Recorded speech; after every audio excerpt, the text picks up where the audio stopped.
Medyo sa bibig magsugal kayo.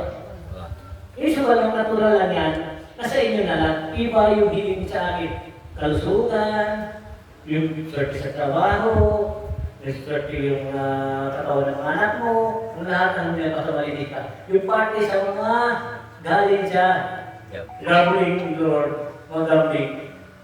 Okay? Sa inyo na yan, huwag mo na nananabilig sa Kanya. Bahala na. Ang job mo na lang ang bahala magpapatama sa inyo. O hindi? Oo. Siya mo na lang. Kung humili ka lang para sa iyo. Kung yan, Lord, magpapalaran ako, baka ko bibigyan ng swerte. Oo, sabi ng Lord, huwag mo ako sisihin, manalo ako, hindi. Diskarte mo na yan. Ito, kwento yun. Natural lang yan. Dahil ang lahat yan na sa tao na yan. Ang hindi natin ito, Lord, kalakasan, na minsan, yan, malipas sa oras nila, yung gusto nila tumya. Tama, hindi? Hindi yun. Lahat, ano sa lahat? Tumatayan mo hindi. Noon, isa rin ako. Isa lang mga kumawa, di na ako kumawa. Dahil lalo ako pa, di ako pinakain. Oo. Hindi yan yung bahala na sa'yo. Dahil ang kuwan ko ngayon, yung mag-ikot ko sa inyo, yung magturo ako ng anumang bagay makakapunti sa lahat. Amen. Amen.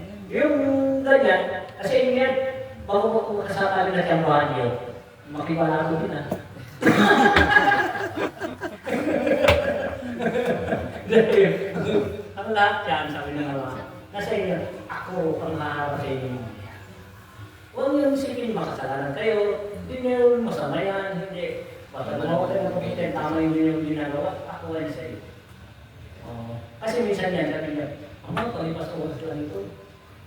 Kung halimbawa na siyang mahal ko, salamat. Kung hindi, salamat din. Dahil nasayaki na lang yun, hindi wala akong pagsisisi dahil karoon sa mga basta pag-rili mo lagi, ang talakasan, kalusugan, lahat. Masaya ang negosyo, masaya ka. Ang Diyos ay sa iyo. Amen. Hindi naman masama yan, sabi naman. Sabi naman tinapo niya sa simbahan, nagbibigyan ng anong lahat, Lord. Kasi pwede mo gawin sa iba, huwag mo sa tahanan ng Diyos. Kaya ba kayo katanong? Kasi sumihit na yun. Sumihit na mo.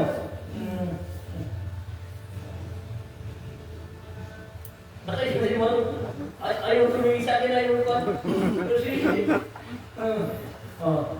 Ano mo gusto mo malalaman? Yun, nag-test si Mami tungkol sa yung bakit ako nagdadasal ako, nag-iisa ako, pupunta sa church, bakit ako nasa ilalim?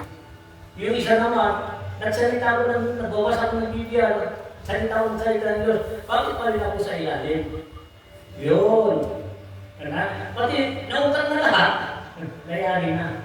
Nagsimula si Mami. Tawa, hindi.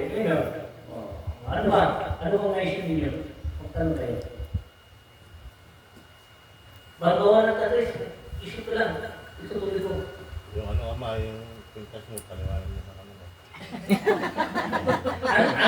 Ang pintas ko ito, dahil may tatlong persona din ang pintas ko.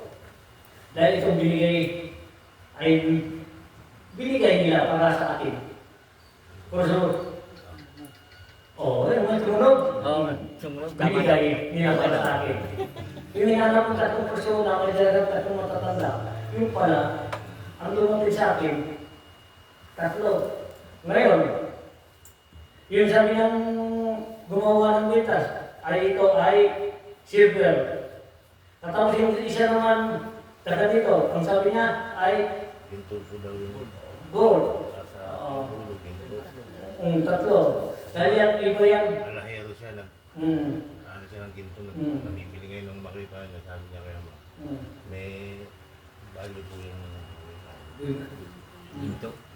Tinimbang niya nga yung 90 po grams. Yung sinabi doon, isang drum ito, 120. Yung sa kanya, 70. Kasi sa kanila po naman ito. O negosyo. Yung doon, naghinang ito, sabi niya, makakatayo ng bahay ko. O, imbes, siningila ko, libre. Pati yung diamond nito sa cross, dinagdagan niya pa. Dahil sabi niya, kung mahulog yan naman, ilagay na lang. Natapalahan siya nag-ilagay ko dahil, ano sabi niya, iba, paano mo imulta ko sa iyo? Hindi na, sabi niya. Hindi na po. Hindi na po. Pinilit ko. Kumuha lang siya ng tama na po yan. Sabi ko maraming salamat. Bakit? Dahil sabi niya, unang hawak niya ay naman siya. Bihira po kasi yung ganyan naman. Bihira. Ngayon, oo. Tapos meron pa siyang baril sa ilalim. Oo.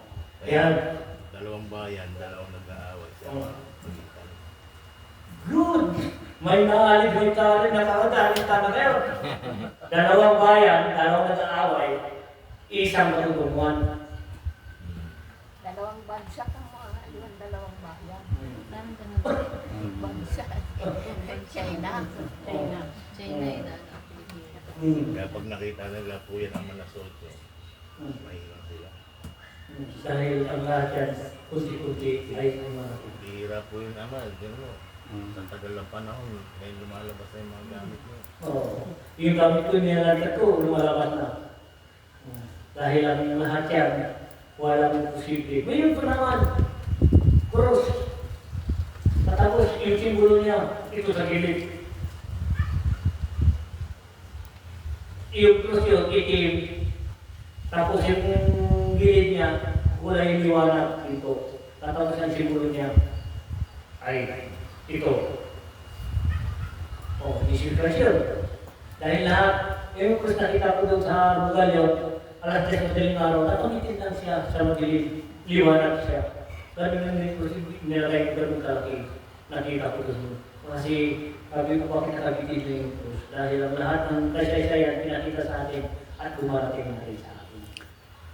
Kung sinabi ng tatlong persona at may tatlong matanda pupunta sa akin, yun pala, ito ang napulot Biyernes ng gabi ni Lando. Yung Sabado birthday niya, Biyernes, Pitsa 15. Nag-araw ng ating gabi. Yung aking sabi niya, di ba, may darating na 3 peso. So na, dito. Nandito na yan sa lapit na, lapit na yung pala matatanggap mo. Umawak siya ng birthday, tumayo ang balay ko niya. Sabi ko, ito na namin yung sinabi ko atong persona dahil ang lahat yan ng bagay, walang posible sa Diyos. So, matindi tayo dahil ang Diyos, ang lahat ng simbolo niya, hindi gawa-gawa na dahil siya mismo ang nagtatak sa damit ko. Ako ang magpapatuto. Ako harapin na ako magpapatuto. Dahil yun ang katibayan at binigay sa akin ng Diyos. Amen. Ayun, ang persona, tapos sa kabila, may baril.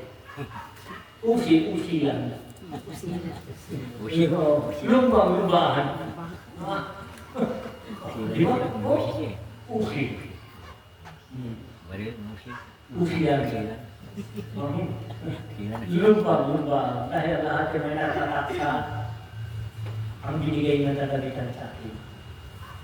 Ibig sabihin, yung mga lumba, lumba ng kumilig ng aral salita ng Diyos.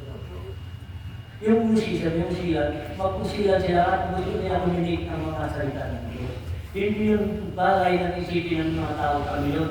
Hindi, para kumilig ng salita. Dito pag-ibig, dito tayo magpapaliwanag ng bawat isa sa akin. Kung di natin intindihan, maraming intindihan ng bawat isa sa akin, dapat tayo kumilig ng salita ng Diyos.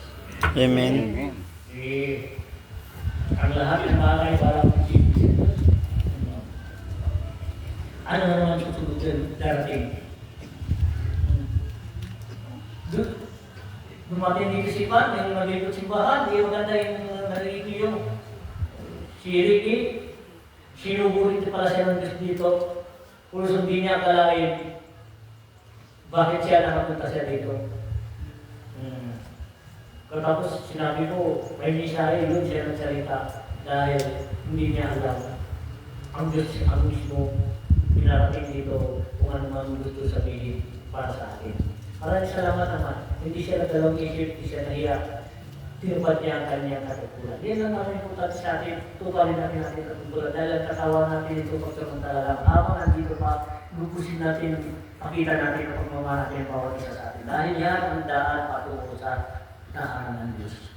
Amen?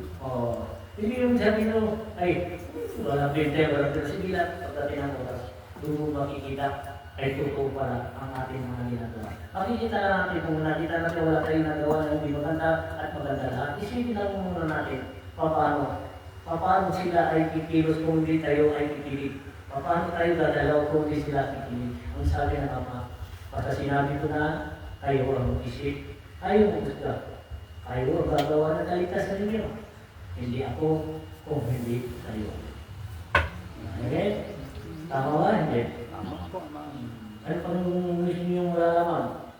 Baka may another nakatago sa iyo dyan. Eh, Ay, baka meron ano? Kasi alam mo, minsan, ay marating gusto mo sabihin mo, nawawala. Gusto mo sabihin, ay pagdating dito sa harapan, ay nawawala. Kasi nakikita rin, ganda-lalaki kayo, ganda-ganda mga kasama natin na sa ugali natin, ay maganda. Mga nawawala, system, ganda-ganda. Wala mawawala, bago ka na bago. Ganyan talaga, kanya-kanyang ligtas. No. Kasi walang liligtas kahit sino.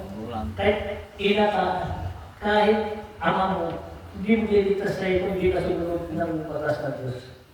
Ang batas ng Diyos ay pag-ibig. Ang pagdating natin doon sa patutunguhan at paglilitis na tayo, doon mo na maaalala, dapat nagawa ko na dapat nagawa. Dahil dito pala, wala padrino dito. Wala yung parang, ialalayan mo ako, wala. Dito, ang batas ng Diyos, kung ikaw mismo ang ginawa mo, yung naharap ka sa akin, hindi wala yung padrino, walang yung dito. Basta harap ka sa Kanya, kung ano man ang nagawa mo, ikaw yan, makakaalam kung ano mang husgahan ng nagmuhan ang kasalanan mo. Dahil ang lahat ay harap sa Diyos. Walang magulang, walang anak, kahit pamilya, walang tutulong, walang magsasalita dahil bawat isa kayo ay haharap sa Diyos. Dito sa tao, pwede pa, mayroon pa magkakampi, may magpadrino, mayroon, regalo mo na sa akin yan, at iba mo na yan, pamilya ko yan, doon sa batas ng Diyos, ikaw na mismo ang harap sa Kanya.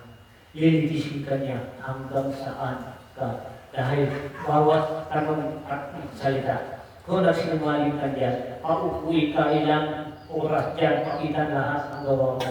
Yung pakita lang sa iyo, yung gawa mo ng masama, hindi yung pinagabti-buti yung gawa, yung masama lang pakita mo, maalala ko yung gawa ko hanggang dalawa, para madali ang maging justice sa iyo, mag-check sa iyo. Puso sabi niya, kahit ang dami mong kasalanan, ang dami ng kabutihan, kung lahat nga, kung hindi mo inamin yan, kasalanan mo pa rin. Kung inamin mo yan, may ilo pa katawag ng Diyos, marunong patawad, basta magbago ka na.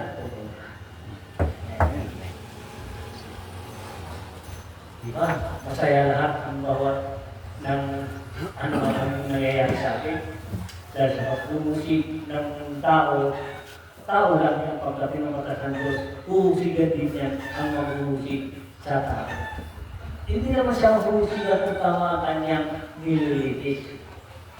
Ang kailangan naman, ang patutuo ka, ako ay kasalanan.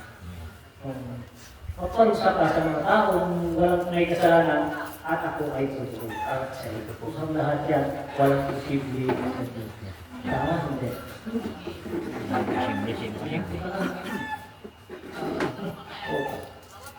Ano kami dapat natin kung sa mga gusto mo magpusuhan? Dapat ang lahat yan kikinig tayo ng salita nito.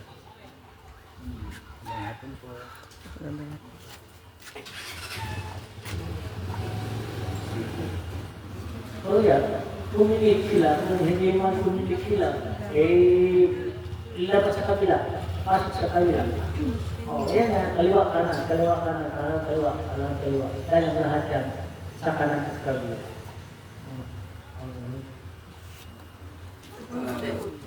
Puso ang lahat yung walang posible siyang posible siya.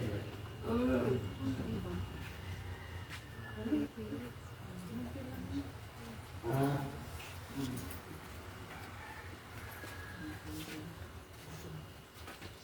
Yung alin. Oo. Ano isa eh. Kung meron ng paabot eh, alin natin. Sige. Kasi kanina pa yan naman mo. Tapos yan. Tapos magdasal na. Ano? Part ano? Kung ngayon ang isa eh. Ngayon. Tapos yan magdasal na.